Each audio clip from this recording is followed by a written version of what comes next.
Assalamualaikum warahmatullahi wabarakatuh, teman-teman kelas 4A dan 4B yang solih-solihah dan hebat semuanya. Bagaimana kabarnya hari ini? Semoga semuanya sehat ya. Alhamdulillah.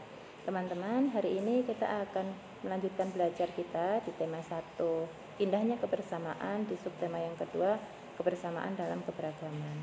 Hari ini kita akan mempelajari tentang ringkasan, termasuk nanti caranya kita membuat ringkasan. Sebelumnya kita akan mengulang terlebih dahulu ya teman-teman. Kita akan mengingat kembali. Yang pertama adalah tentang paragraf. Nah, di pembelajaran yang sebelumnya teman-teman sudah mencari gagasan pokok, gagasan pendukung dari sebuah paragraf atau beberapa paragraf dalam sebuah bacaan.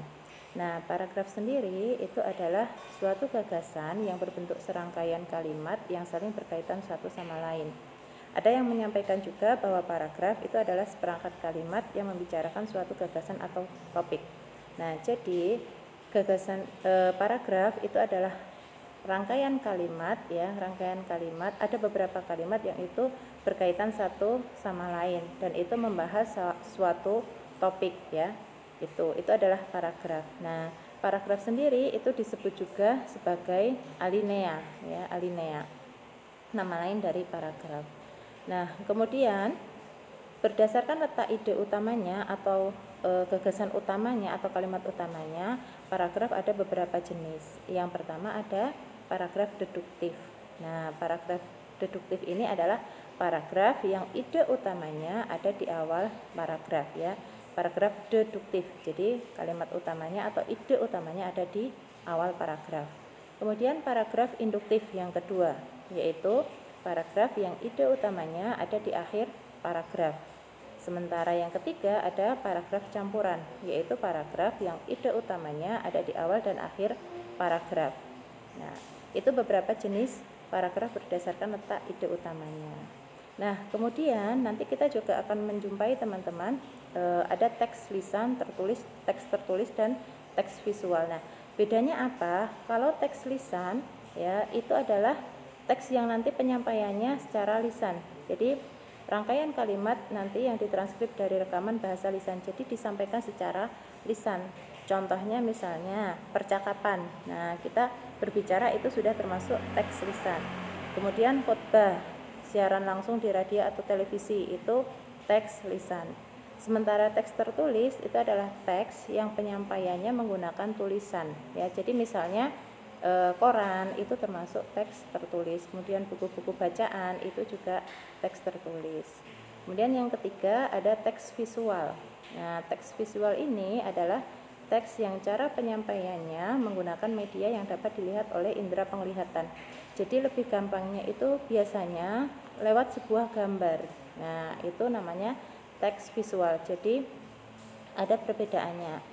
Kalau teks lisan tadi ya teman-teman, kalau di teks lisan nanti yang harus kita fokuskan itu adalah kita mendengarkan ya, kita mendengarkan. Sementara kalau di teks tertulis itu adalah fokus kita adalah membaca teksnya, membaca tulisannya. Nah, sama ketika nanti kita harus membuat ringkasan nantinya.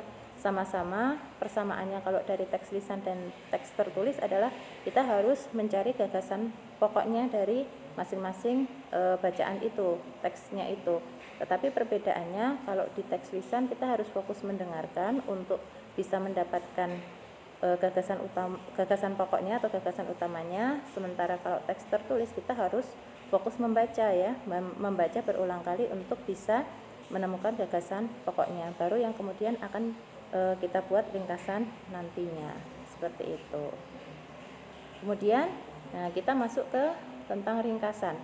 Ringkasan itu adalah penyajian karangan atau peristiwa yang panjang dalam bentuk singkat dan efektif ya. Jadi bacaan yang panjang itu kemudian kita ringkas menjadi sebuah karangan yang itu lebih singkat, lebih pendek ya, lebih efektif. Nah, caranya bagaimana? Ada beberapa langkah yang harus kita lakukan untuk membuat ringkasan. Yang pertama, kita harus membaca naskah aslinya dulu. Jadi bacaan aslinya harus kita baca dulu sekali, 2 kali, atau kalau kita belum memahami bisa beberapa kali. Kemudian yang kedua, kita harus mengetahui kesan umum atau inti dari tulisan itu. Kita cari intinya itu apa. Yang ketiga, kita mengetahui maksud dan sudut pandang penulis asli. Jadi yang dimaksudkan oleh penulisnya ini membahas tentang apa, seperti itu. Nah, itu langkah yang pertama. Jadi kita harus membaca naskah aslinya terlebih dahulu. Kemudian langkah yang kedua adalah kita mencatat gagasan utama atau ide pokoknya atau gagasan pokoknya. Nah, kita harus membaca tulisan bagian demi bagian. Jadi misalnya kalau seperti teman-teman kemarin itu membaca paragraf demi paragraf sambil mencatat gagasan pokoknya. Nah, kemudian baru nanti gagasan pokok yang sudah kita temukan itu kita gunakan untuk menyusun ringkasan nantinya. Kemudian langkah yang ketiga adalah kita menggunakan kalimat baru. Jadi kalau kita tadi sudah menemukan gagasan pokok dari masing-masing paragraf, maka kita menggunakan kalimat-kalimat baru untuk membuat ringkasannya nanti. Nah, yaitu menggunakan kesan umum atau inti yang kita temukan tadi untuk membuat ringkasan, menyesuaikan urutan isi dengan naskah asli. Nah, gagasan pokoknya dari setiap paragraf kita urutkan sesuai dengan naskah aslinya. Kemudian menggunakan kalimat baru dalam ringkasan. Kemudian menggambarkan tulisan asli dalam kalimat yang baru. Jadi kita menyusun kalimat yang baru yang itu nanti lebih singkat. Nah, kemudian untuk ketentuan tambahannya, menyusun ringkasan dalam kalimat tunggal dan meringkas kalimat menjadi frasa, frasa menjadi kata. Nah, itu beberapa cara tadi membuat ringkasan ya teman-teman. Ada 4 langkah, mulai dari kita membaca naskah asli terlebih dahulu, kemudian kita mencatat gagasan utamanya, kita menggunakan kalimat baru untuk membuat ringkasan nantinya, seperti itu. Dan ada beberapa tambahannya tadi ya, menyusun ringkasannya dalam kalimat tunggal itu tadi. Nah, itu tadi beberapa langkah-langkah ya kita membuat ringkasan itu tadi. Nah, itu untuk pembelajaran kita hari ini teman-teman ya. Dari tadi ya, mulai dari kita mengingat kembali paragraf, kemudian ada teks lisan, teks tertulis, dan teks visual, dan membuat ringkasan. Oke, itu yang Ustadzah sampaikan untuk pembelajaran hari ini. Tetap semangat semuanya. Ustadzah akhiri. Wabillahi taufiq wal hidayah. Assalamualaikum warahmatullahi wabarakatuh.